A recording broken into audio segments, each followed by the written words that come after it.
두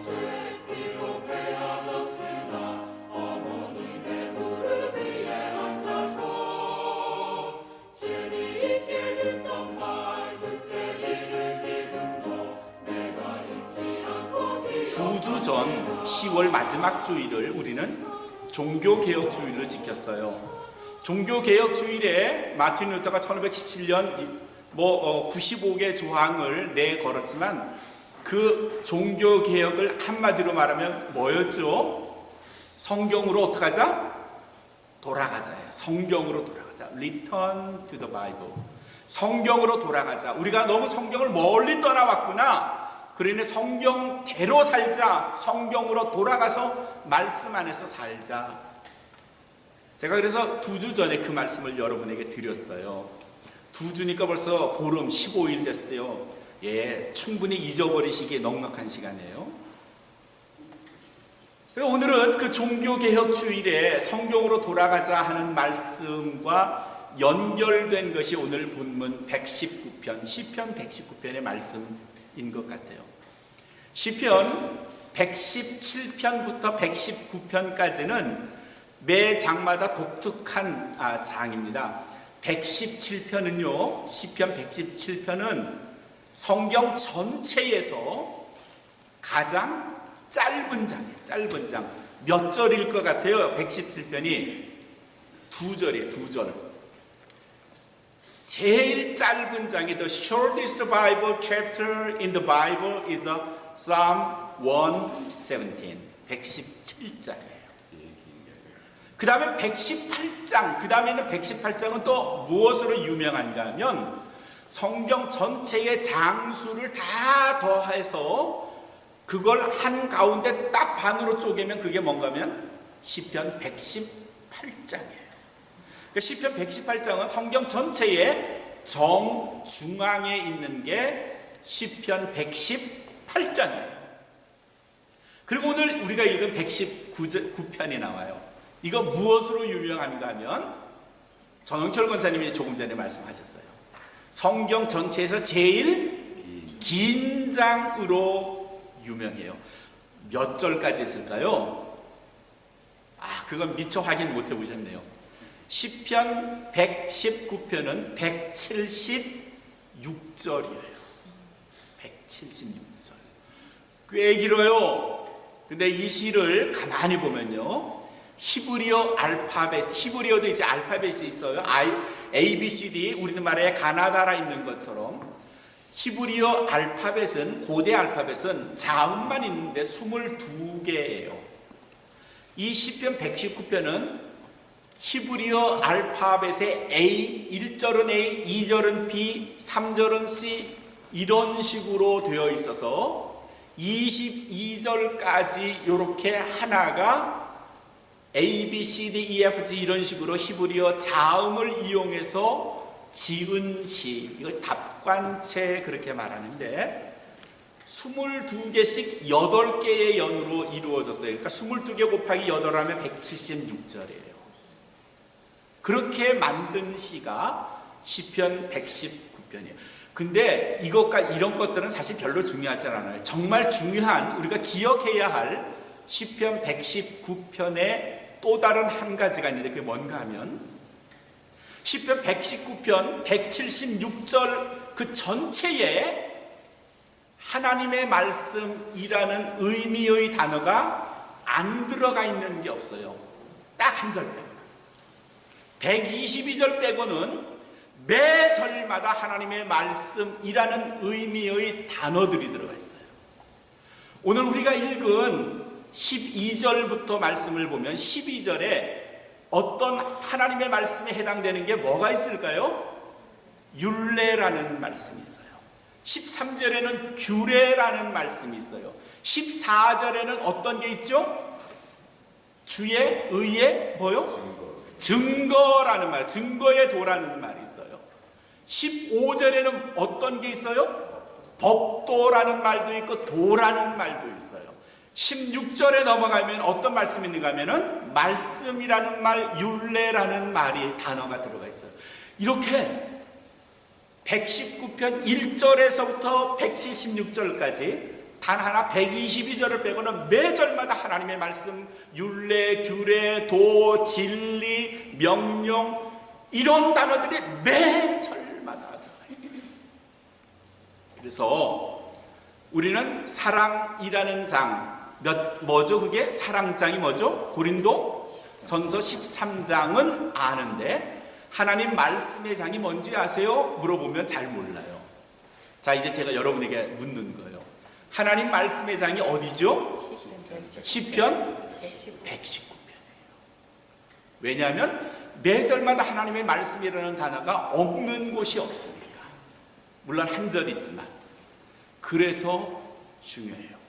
왜 시편 119편에서는 이렇게 하나님의 말씀이라는 단어가 반복되어 있을까?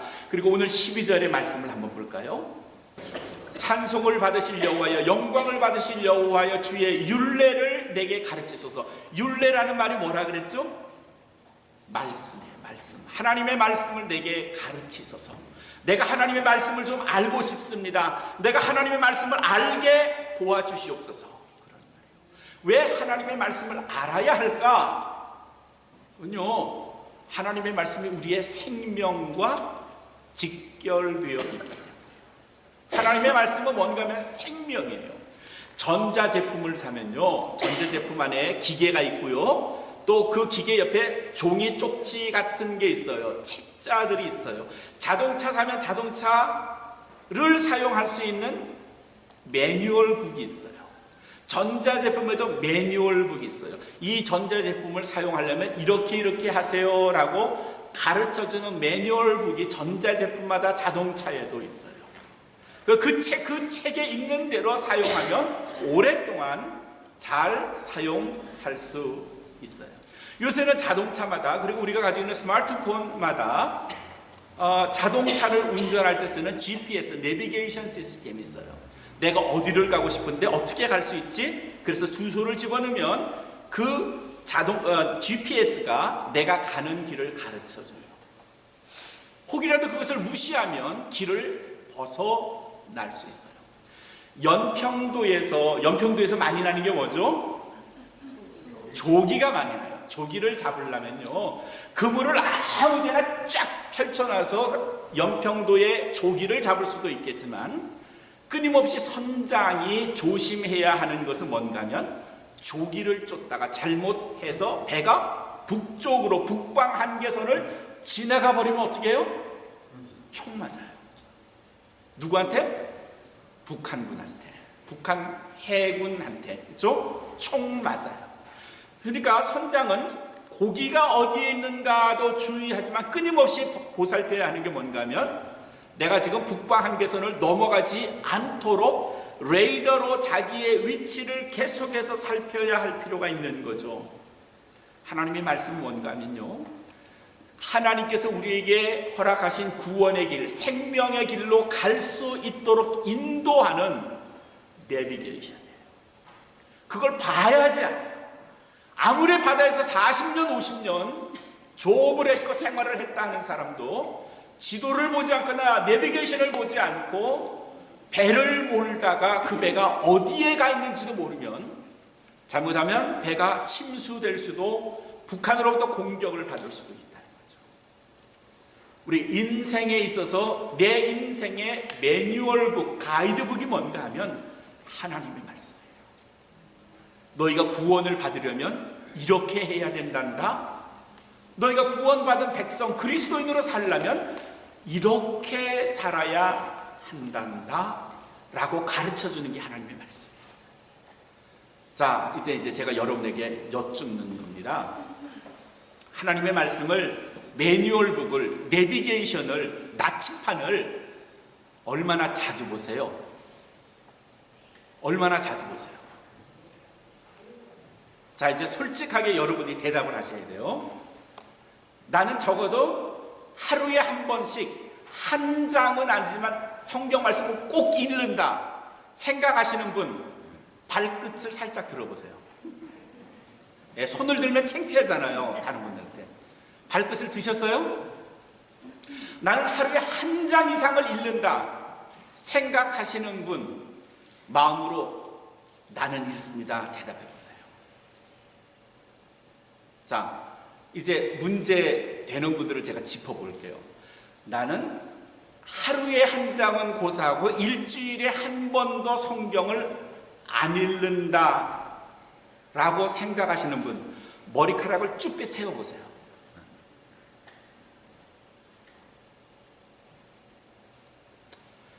양심의 가책이 좀 와요. 생명책이라고 했거든요. 매뉴얼북이라고 했고요. 하나님의 말씀이 내비게이션이라고 했고요. 오늘 시편 119편 12절에서는 찬송을 받으실 여호와여 내게 주의 율례를 가르치소서 그렇게 말씀했어요. 119편을 쭉 읽어 나가서 103절 가면 뭐라고 고백하는가 하면 주의 말씀은 꿀송이보다 더 답니다. How sweet are the words of Lord. 그렇게 말했어요. To my taste. 내 입에 꿀보다 더 답니다. Sweeter than the honey to my mouth. 그랬어요. Sweeter than honey. 꿀송이보다 더 답니다. 그렇게 말을 했는데 그 단 말씀을, 그 달콤한 말씀을, 생명의 말씀을 사모하며 읽고 계세요? 읽으세요? 103절은 그 말씀이고 105절 2절 더 넘어가면 주의 말씀은 내 발의 등이요 내 길의 빛입니다 그랬어요. The word. 하나님의 말씀은 is a lamp on my feet. A lamp on my feet. 내 발의 등입니다. A light on my path. 내 길의 빛입니다. 그러니까 등이고 빛인 그 불빛 하나님의 말씀이 없으면 내가 어둠 속에서 길을 잃을 수가 있다는데 안 읽으시는 거예요? 그럼 필경 길을 잃어버리시겠네요.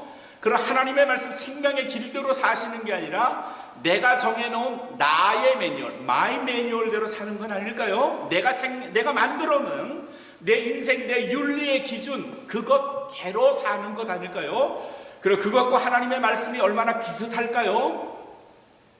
제대로 살아가고 있는 건가요, 우리가? 제가 지난 주일날 여러분에게 그런 질문을 했어요. 제가 여러분에게 설교를 매주마다 하고요. 하나님의 말씀을 가르치는데 그게 여러분의 삶에 얼마나 영향을 미치고 있죠? 라고 여쭤봤어요. 어떻습니까? 말씀이 여러분에게 변화를 끊임없이 촉구하고 그 변화를 촉구받는 대로 내가 변화되고 살고 있나요? 정직하게 살라고 했는데 정직은 말뿐이고 사랑하며 살라고 했는데 사랑은커녕 사랑의 시옷도 시작하지 않은 채 산다면 우리가 이렇게 말하죠. 아유, 그건 성경에서 말하는 거고요. 우리 실제 생활은 그렇지 않아요. 그렇게 말하죠. 아이들에게 편식하지 말라고 우리 가르쳐요. 야, 편식하면 안 돼. 골고루 잘 먹어야 돼. 그렇게 가르쳐요. 근데 신앙생활에서도 편신이 있어요. 편신. 편한 대로 신앙생활하는 게 편신이에요. 성경은 이렇게 가르치고 설교는 이렇게 하는데 자기가 받은 말씀은 이건데 우리 일상생활에서는 아유, 그건 하나님 나하고 해당 안 되니까 저 집사님 잘 지킬 거겠다. 저 집사님한테 말씀하세요. 그건 나한테 해당 없어. 아, 요렇게 해야지. 아, 그것도 나한테 해당 없어. 자기 편한 대로 할 수 있는 것만 선택해서 신앙생활에 적용을 하며 사는 거예요. 용서해라. 하나님, 전 옹졸하잖아요. 아, 하나님 아시잖아요. 날 그렇게 만들어 놓고 날 옹졸하게 만들어 놓고 나보고 용서하라니요. 나 그거 못해요. 야, 이웃을 사랑하고 너의 가족을 사랑하고 아내와 남편을 돌봐주며 사랑해야지. 전 그거 못하거든요. 하나님 잠깐만요. 그건 저한테 해당 안 돼요. 저 권사님한테 가서 말씀하세요. 그럼 너 뭘 할래? 뭐 그냥 일주일에 한 번 예배는 갈게요. 아, 그래? 교회는 갈 거예요? 네, 뭐 교회는 가는 데서 보고 봉사하라 이런 얘기는 하지 마세요. 그거 저하고 맞지 않아요. 편신이에요. 편신. 편한 신앙생활. 편식이 나쁘다면 편신은 정말 나쁜 거죠. 하나님의 말씀이 내 인생 생명의 길로 인도하는 내비게이션인데, 이게 지침서인데, 매뉴얼북인데, 그대로 사는 것은 고사하고 자기 편한 대로 인생을 설정해서 가려고 한다면 얼마나 어리석을까요? 얼마나 우리가 바보 같은 인생을 살까요? 내가 하나님이 정하신 그 길대로 가지 않고 엉망이채로 지금 사막을, 황야를 가로지르고 있는 건 아닐까요? 하나님의 말씀이 여러분에게 어떻게 영향을 끼치고 있는 거죠? 하나님의 말씀 얼마나 가까이 하고 계시는 거죠? 자, 12절에서는 우리에게 하나님의 말씀을 가르쳐 주시옵소라고 말한 대로 하나님의 말씀을 가까이 읽어야 하는데, 얼마나 하나님의 말씀을 가까이 읽고 있습니까? 가까이 하고 있습니까? 옛날처럼 성경이 무거워서 못 가져다닌다고요? 에이, 농담하지 마세요. 이제 성경 작아졌고요. 저도 스마트폰이나 조그만 태블릿에 있는 성경을 늘 보고 밑줄 치고 메모도 할 수 있어요. 말씀이 없다고요? 아유, 웃기지 마세요. 주머니 속에 성경책, 그것도 여러 가지 벌선으로 가지고 다닐 수 있는 시대예요. 시간이 없다고요? 정말 시간이 없어서 매뉴얼북을 못 읽는다고요? 내가 가고자 하는 목적지를 못 찾아서 내비게이션으로 지도를 막 찾는 일은, 그 일에는 시간을 수도 없이 투자하면서 말씀을 읽는 일에는 인색한 거 아니에요? 오늘 말씀의 15절에는요, 두 번째 우리에게 이런 걸 요구하고 있네요. 15절, 법도를 묵상하며, 요 묵상이라는 메디테이션이라는 말에 주의합시다. 성경을 공부하는 것 좋아요. 읽는 것 다음에 공부하는 것도 좋아요. 근데 우리는 공부하는 일에는 너무 익숙해 있어요. 공부는 하는데 묵상은 잘 안 해요. 묵상과 공부가 뭐가 다를까? 성경 공부는 어떻게 보면 좀 지식 위주의 방법일 거예요. 그러나 묵상은요, 지식보다도 더 한 차원 나아간 거예요. 묵상은 뭔가 하면요, 살아계신 하나님의 말씀으로 하나님께 가까이 다가가는 거고요, 하나님의 이름을 부르는 거고요, 하나님을 생각하는 거고요. 그리고 더 나아가서는 그 말씀이, 하나님의 말씀이 나와 무슨 상관이 있는가, 내게 지금 어떤 영향을 미치는가, 내게 무엇을 요구하는가를 끊임없이 되새김질 하는 거예요. 제가 2주 전 종교개혁주의 그 설교 때 마지막에 마크 트웨인이라고 하는 미국의 소설가 톰 소여의 모험, 이걸 만든 작가죠. 그분의 이야기를 했어요. 그분이 뭐라고 했는가 다시 들어보실래요? 성경을 읽는 일도 중요하지만 그 다음에 뭐예요? 성경이 나를 읽게 하는 일은 더 중요합니다. 성경이 우리 그리스도인들을 읽게 하는 게 훨씬 더 중요합니다. 그랬어요. 성경이 나를 읽는다는 말이 뭘까요? 나를 성경에 비춰본다는 말이에요. 성경이 거울이에요. 거울, 성경을 앞에 놓고 나를 비춰보는 거예요. 내가 지금 어떻게 살고 있지? 어떻게 말하고 행동하고 있는 거지? 내가 잘 살고 있는 거야? 성경 앞에 자신을 펼쳐놓고 비춰보라는 거죠. 그게 성경이 나를 읽게 한다는 마크 트웨인의 말이에요. 얼마나 내가 성경대로 살아가고 있는가를 말씀 속에서 찾아 읽는 거예요. 요한복음 14장 1절에서 예수님께서 제자들에게 뭐라고 하셨는가 하면, 너희는 마음에 근심하지 말라, 하나님을 믿으니 또 누구를 믿어라? 나를 믿어라 그랬어요. Don't be worried. 걱정하지 마세요. Have faith in God.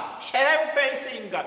하나님 안에 당신의 신앙을 넣으시오. 뭐 이게 직역하면이죠. 하나님을 믿으십시오라는 말이죠. And have faith in me. 예수님이 그러셨어요. 하나님을 믿으니 또 나를 믿으라. 걱정하지 말아라. 이 말씀을 오늘 아침에 읽고 나갔어요. 묵상하는 거예요. Don't be worried. 새벽에 그 말씀을 딱 읽고 묵상하니까 아주 편했어요.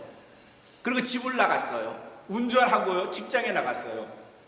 근데 집을 딱 나서는 순간부터 날이 추운데 혹시 감기라도 들면 어떨까?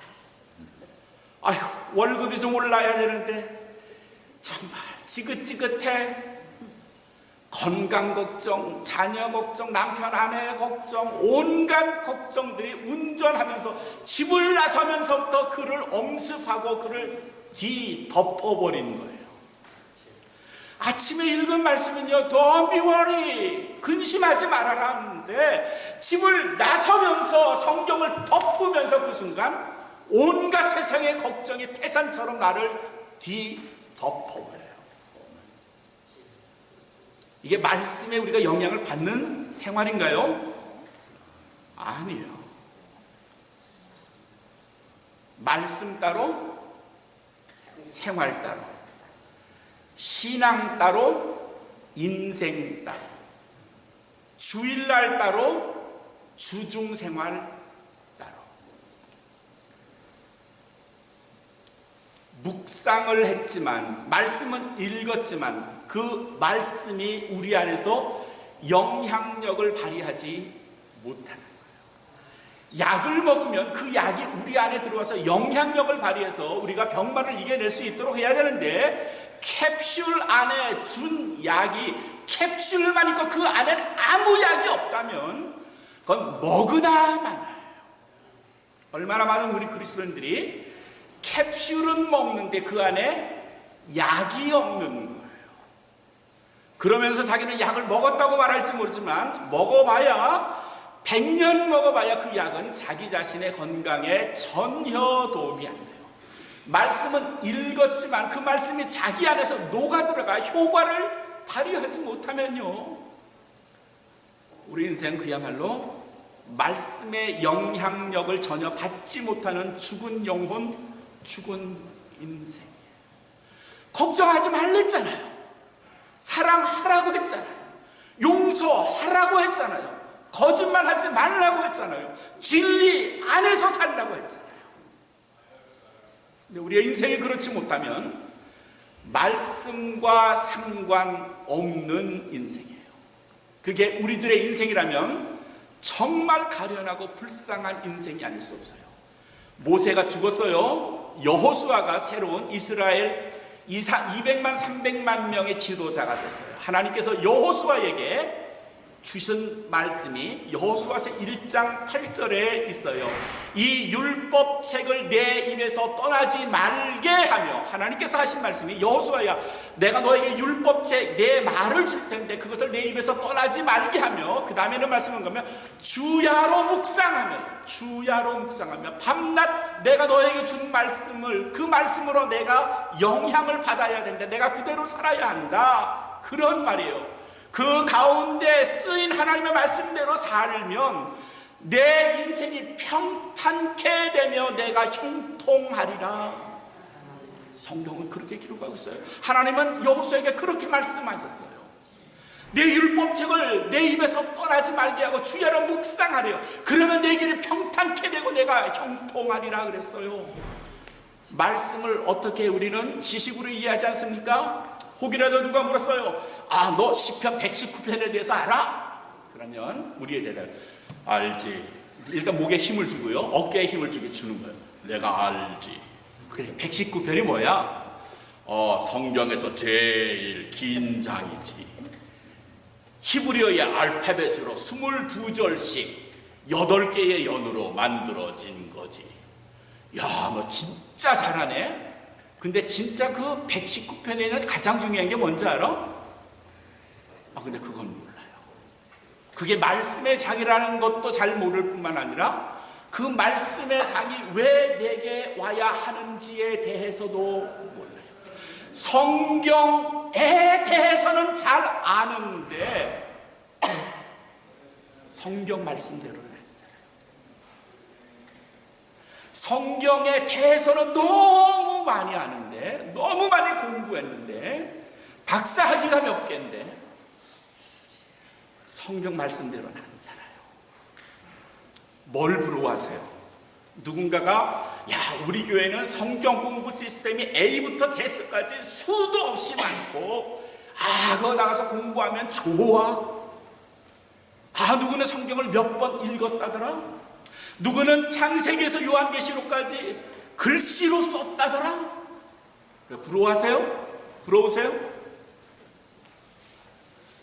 그런 것보다 이런 건 어떠세요? 그분은 성경 잘 모르던데? 근데 정말 성경대로 사는 사람이야. 이 사람을 더 부러워해야 되잖아요. 성경에 대해서 엄청나게 많은 공부를 했고 많이 알고 학위를 가지고 있고 수료증을 가지고 있는 사람보다, 성경책을 몇 번 읽고 쓴 사람보다 정작 우리가 부러워해야 할 사람은 성경대로 사는 사람이어야 하잖아요. 어떠세요?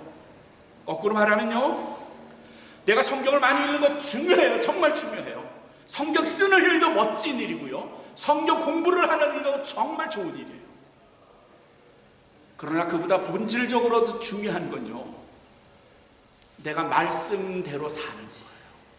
묵상하면서 말씀 앞에 나를 비춰보면서 내가 어제 어떻게 살았는가, 내가 어제 내 이익대로 거짓말한 거 아닌가, 나쁜 말 하지 않았나, 내가 더 좋은 말을 했어야 하는데 버럭 화를 낸 건 아닐까. 이게 더 중요하다고 생각 안 하세요?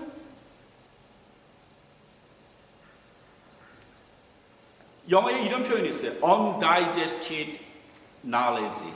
undigested knowledge. 소화되지 않은 지식. 어떤 젊은 청년이 대학에서 자동차학을 공부했어요. 자동차에 관한 엔지니어예요. 아주 똑똑하고요, 대학에서 우수한 성적으로 졸업했어요. 그리고 자동차 어떤 정비하는 회사에 들어갔어요. 사장님이 그를 고용해서 그때 어느 날 엔진 하나를 고쳐보라고 그에게 명령을 했어요. 이 젊은 대학을 갓 나온 정비사는 그치 뭐 문제도 아니죠, 제가 누군데. 자동차를 다 분해를 해서 뭐 어떻게 고쳤어요. 그리고 다시 조립을 하는데 다 조립하고 나니까 볼트 노트 3개씩 남고요, 다른 부품들도 몇 개씩 남았어요.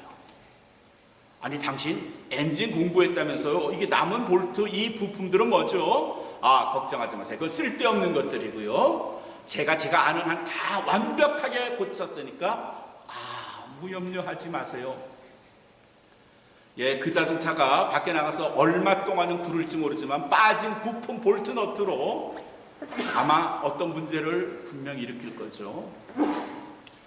가구 만드는 법을 배웠어요. 책꽂이 만드는 법을 배웠어요. 설계를 하는 법, 망치 쓰고 톱질하는 법을 배우기는 했는데 정작 나무 갖다 주고 부품 갖다 주고 책꽂이를 갖다 주라 했더니 나는 공부는 했지만 만드는 법은 나는 모르겠으니까 이걸 나한테 시키지 마십시오.